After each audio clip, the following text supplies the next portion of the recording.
The late morning sun rised through the thin gray clouds hanging over Carrington training ground, casting long shadows on the pitch. The crisp autumn wind carried the faint scent of damp grass and the distant hum of the nearby motorway. Inside the Manchester United training facility, Erik ten Hag stood silently, his sharp eyes scanning the field. He took in the sight of his players, some focused, others battling inner demons, and a few brimming with nervous energy. This was the day, the training session before the Europa League clash against Fenerbahce. For Erik, it wasn't just another game, it was a test. The media had been relentless, painting him as a man on the brink, a manager losing his grip. Whispers of replacements were growing louder with each passing week. But Erik was no stranger to pressure. He had built his career defying expectations, and here with his team, he would do it again. "All right, lads," he called out, clapping his hands together. The players, sweaty and tired from the morning drills, jogged towards him. Marcus Rashford, still nursing the weight of recent criticism, glanced over at Bruno Fernandes, who gave him a reassuring nod. Beside them, Alejandro Garnacho stretched his legs, eager for his chance to prove himself. The day was far from over. "We focus today. The hard work shows tomorrow," Ten Hag continued, his voice firm. He could sense the tension in the squad after a disappointing start to the Premier League season. They needed this. The fans demanded it. Carrington buzzed with anticipation and unspoken frustration, but there was no room for doubt here. The last few weeks had been brutal for Marcus Rashford. The media had turned on him, calling his form abysmal and accusing him of complacency.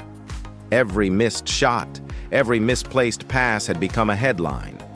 And worse, the once unwavering support from the fans had started to waver. Rashford felt the weight of the city's eyes on him, watching, waiting for him to falter. That night, as he sat alone in his apartment overlooking the Manchester skyline, Rashford replayed the words of his critics. He had always been the hometown hero, the boy who rose from the streets of Wythenshawe to Old Trafford's bright lights. But now, it felt different.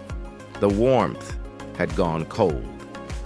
He reached for his phone, scrolling through the hateful messages online before tossing it aside with a frustrated sigh. Tomorrow was another chance, a chance to silence them all.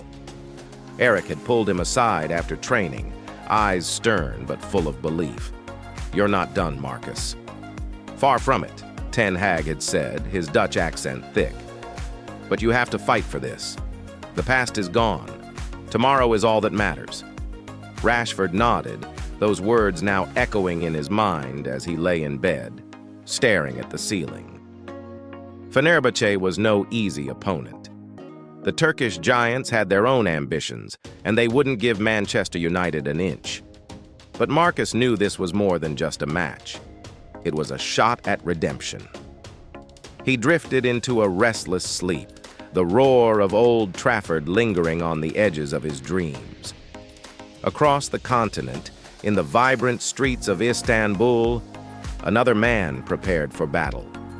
Jose Mourinho, once the revered Special One at Manchester United, now stood on the opposite side of the touchline. His Fenerbahce side had been strong in recent weeks, and he relished the chance to return to Old Trafford, albeit as the adversary. There was something poetic about it, something deliciously inevitable. Mourinho sat in his dimly lit office, watching footage of Manchester United's recent matches. He smiled grimly. "Ten Hag's under pressure," he muttered to himself. He knew the feeling all too well. The weight of the fans, the media, the board, it was crushing, and the Dutchman was starting to feel it. "I've been there," he thought. The press conferences, the sly digs, the constant questioning of his decisions. He had tasted both triumph and despair at Old Trafford, and now he was returning with one goal in mind: to prove that Manchester United, despite its wealth, its history, and its fan base, was vulnerable. His phone buzzed. It was a message from his assistant, confirming the final lineup for tomorrow's clash. Mourinho allowed himself a moment to reflect on his time at the English club. There had been glory. His Europa League win was still etched in the fans' memories. But there had been bitterness too. And now, as he prepared his team for battle, that bitterness would fuel him. Tomorrow, he would walk onto the pitch, hear the boos, and smile. Because Jose Mourinho had nothing to lose and everything to gain. The following evening, Old Trafford stood under the cold Manchester night sky, its iconic floodlights cutting through the darkness. The air was thick with anticipation as fans poured into the stadium, scarves wrapped tightly around their necks, faces flushed with excitement and hope.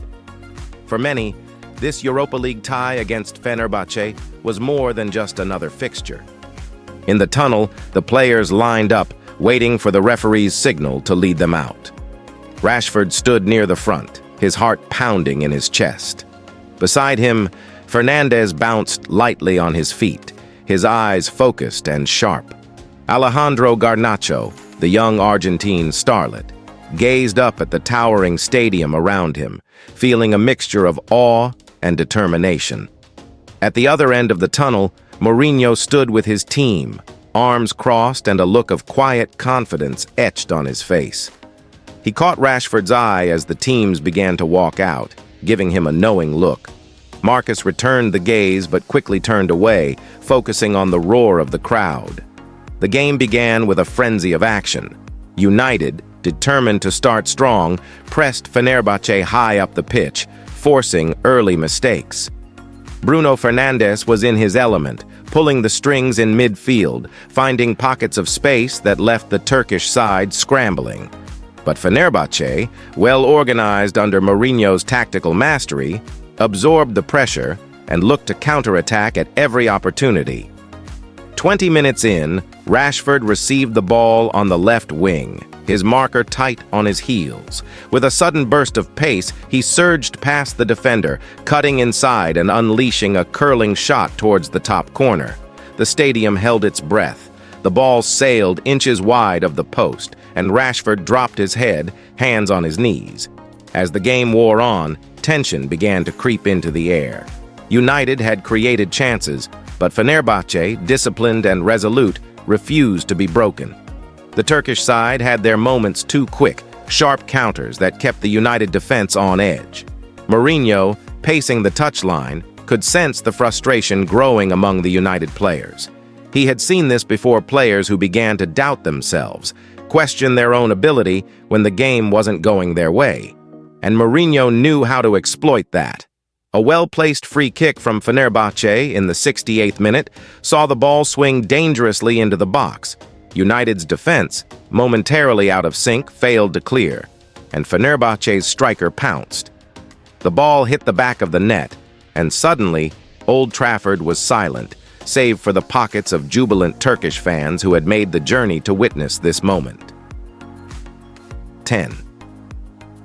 Hag stood on the sidelines, fists clenched. He knew what this goal meant. Mourinho had done it again, but there was still time. He barked orders at his players, urging them forward, demanding more intensity, more focus. Rashford, feeling the weight of the moment, pushed himself harder.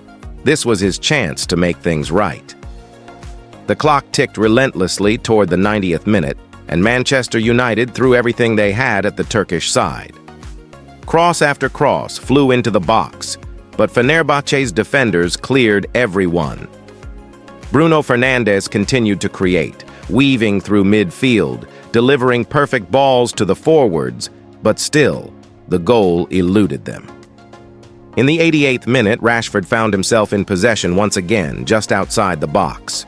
The crowd, sensing this could be it, rose to their feet. He hesitated for just a second, then drove forward, cutting inside two defenders with a deft touch. The opening was there. He struck the ball cleanly hard, low, and true. This time, there was no stopping it. The ball rifled past the goalkeeper and into the bottom corner. Old Trafford erupted. Rashford, arms raised, sprinted towards the corner flag, his teammates swarming him in celebration. Relief washed over him like a wave. He had done it. He had silenced the doubters, if only for tonight.